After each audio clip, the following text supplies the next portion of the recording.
Hi, welcome to Resilient Foundations. This is Rebecca Plantz. We're here today to talk about how, as a leader, you can build the most effective, most high-performing teams possible by using the Tuckman's model of team development. This is a very time-tested, tried and true model. I've used it for engineering teams, crisis teams, large project teams, sports teams, you name it.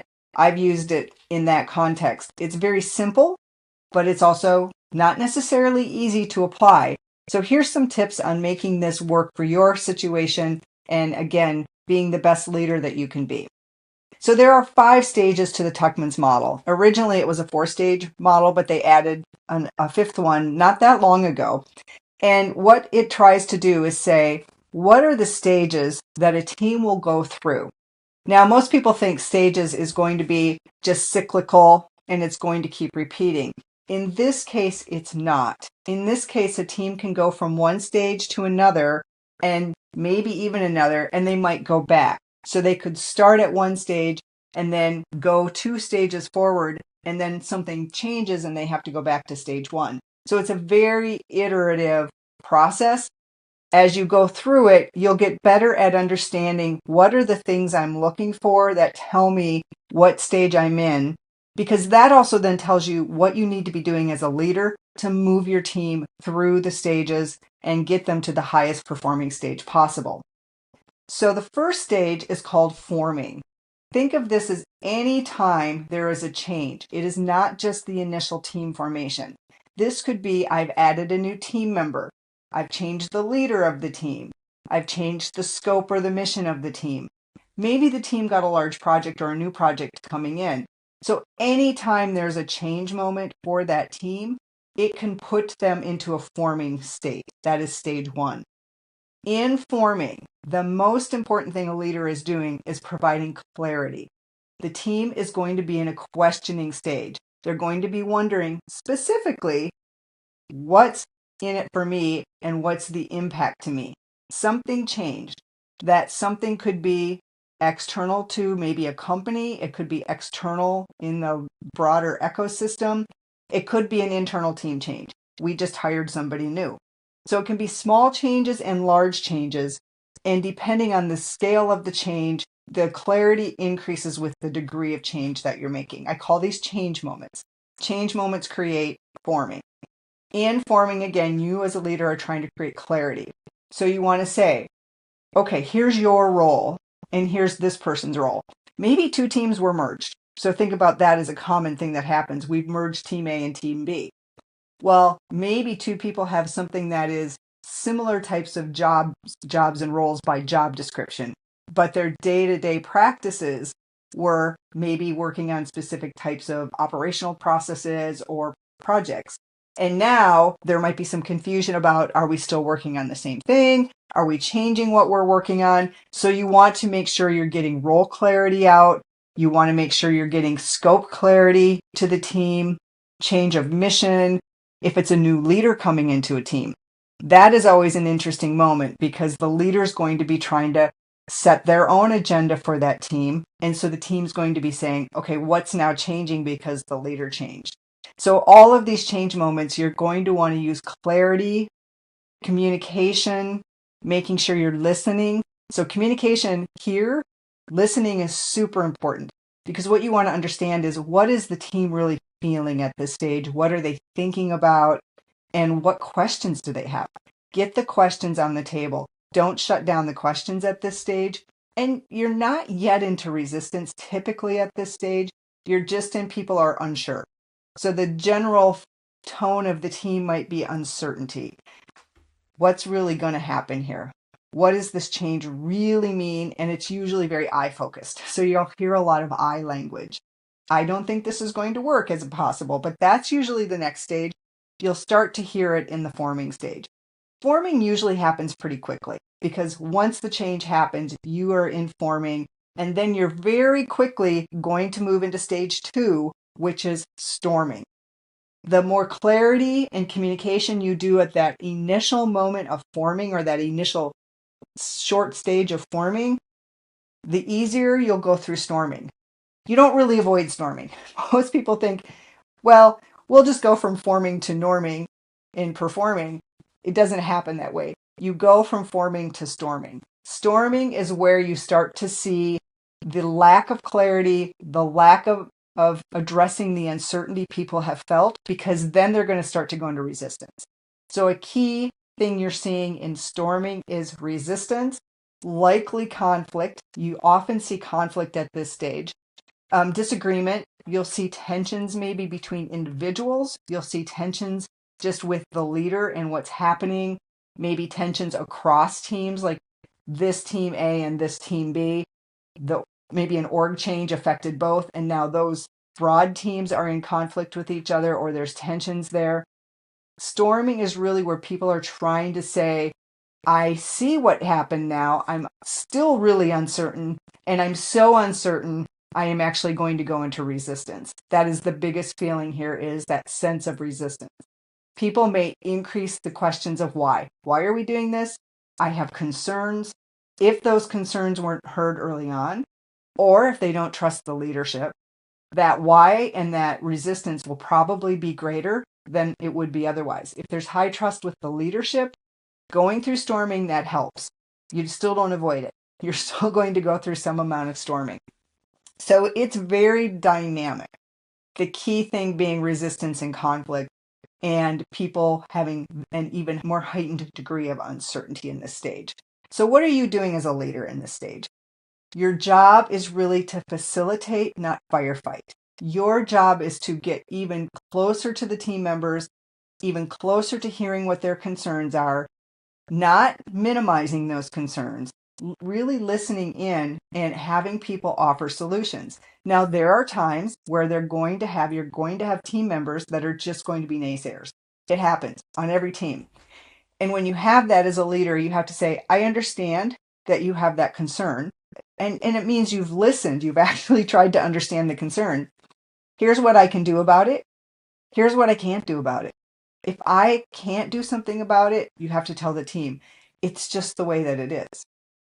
These are things that the company is saying, this is what's going to happen, or this is what the situation is with our customer, or this is the situation, like tariffs coming in, for example. It is the situation. It is happening to us.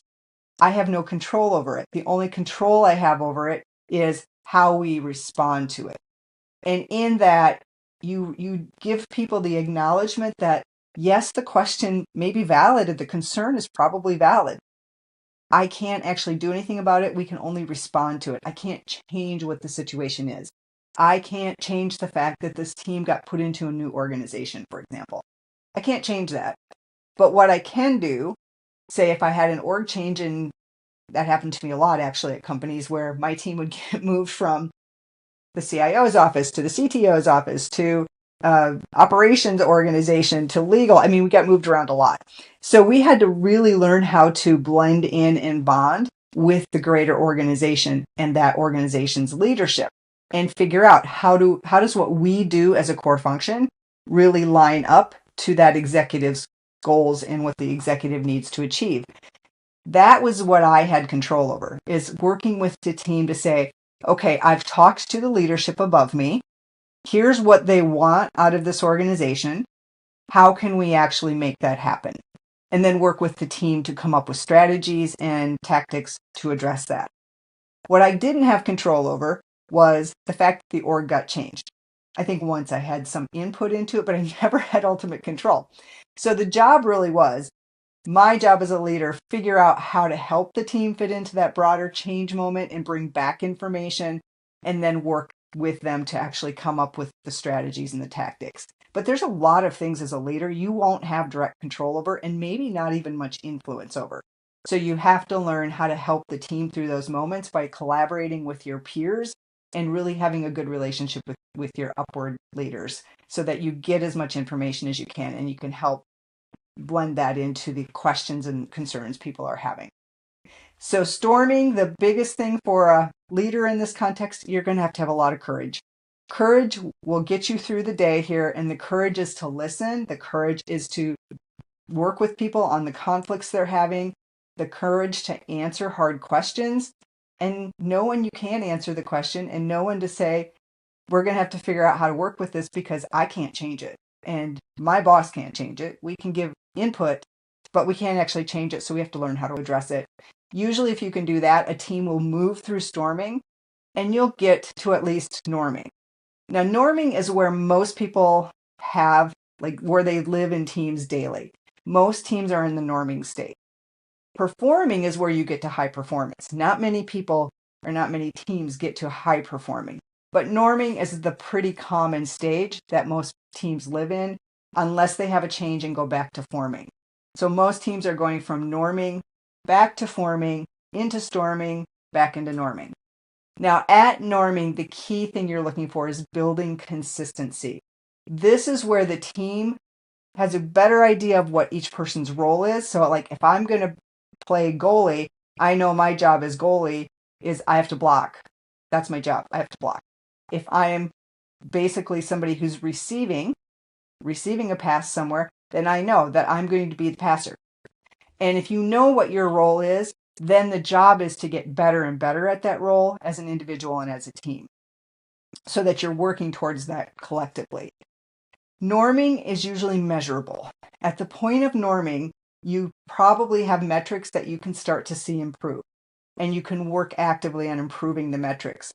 At forming and storming, your metrics might actually fall apart. So if your team is measured on, say, call time, maybe you have a customer service team and they're measured on call time, or ticket time or ticket queues or things like that. In forming and storming, you're going to probably have a breakdown in your metrics and you're rebuilding back into your sort of SLA level metrics at the norming stage.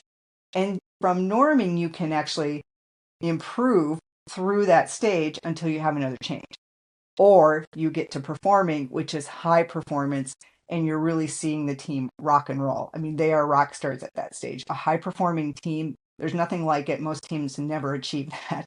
So when you think of a high performing team, think of like the best of the best teams you've ever seen. Think of Navy SEALs and how they work together and how they take missions together. That is a high performing team because when you get to that stage, there is extremely high trust in a high performing team. In a norming team, you're really just able to achieve some kind of consistency. So as a leader, one of the things you don't want to do is get from storming, start to see some characteristics of norming, and then step back. You want to stay in until really you get to that stabilized point and you're seeing things are actually consistent. The tensions have died down. You don't have as much conflict, and the communication within the team has improved quite a bit. Don't take the hands off the wheel too soon. Make sure you stay with the team until they are steady and stable, and you can probably see improvement in the measurable things about the team. So aligning people and holding people to accountable actions, behaviors, and measures. That's what you're at this stage. When you get to that accountability, people are getting to that consistent performance, then you can probably step back more until the next change, and then you have to step back in at the next change. All right. Once you get from norming and things have settled down, you're going to, as a leader, start to want to up the game and start to drive the team into performing, which is really your high performance stage. If you can get to high performance, if you can get to a performing stage, it is a lot of fun. Teams go from just doing their jobs and doing it pretty well to this is actually a lot of fun because we trust each other so much. We look out for each other. The team is fully at it's a we, not an I. That's one of the language changes you'll start to see. Going from forming, storming, norming into performing, the use of the word I more and more and more becomes we. At the point you get to performing, there is very little I, and there's no I in team. So it's very little I, and performing is where it is we. We are on the mission together. We are marching to the same drum. We look out for each other. I trust you. I would go to the front line with you. That is when you're in a performing team. I'll give you an example. So when I had a crisis management team, it's a very thankless job. So people have to take on-call shifts. In this case, we had people have a primary and a secondary on call. They had a 24/7 shift. Yes, you were probably going to get woken up in the middle of the night, and you were just going to have to jump onto a call and run it. And we had just enough people that you took one primary shift and one secondary shift every quarter. But life happens. Somebody gets sick. What the behavior was I was seeing in this context is somebody gets sick. They were the primary on that on-call shift for that week. Somebody quickly just offered to step up and say, you know what, I'll take the shift. And you don't see that in a team if they're really even at norming stage. Where you see that is at performing, because people look out for each other. Let's say there was a failure. Maybe we had 3 big crises and incidents to run all at the same time.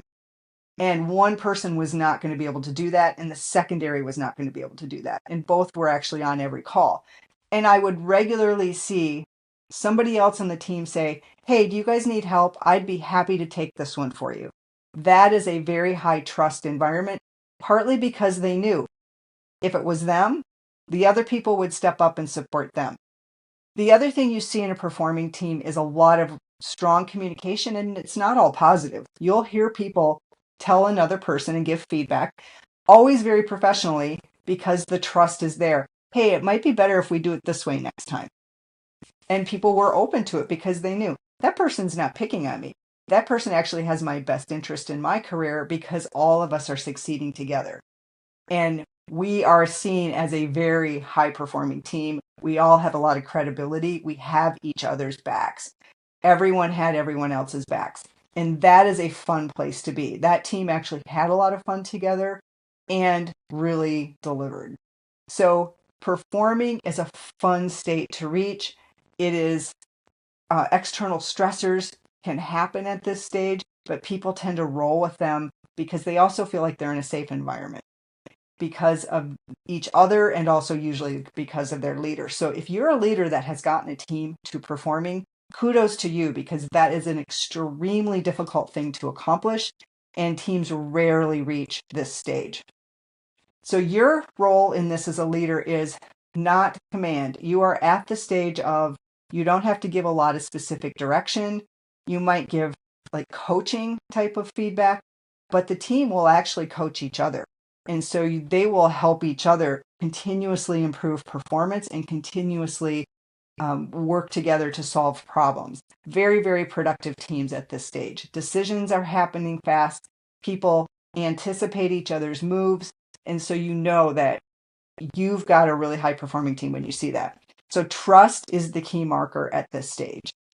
And open communication. I would say trust and truth. Truth is even very obvious at this stage because people tell each other what needs to be said. The last stage is adjourning. Now, standing teams don't really reach an adjourning stage. Most of the time, an adjourning stage is when you have like a large project or something.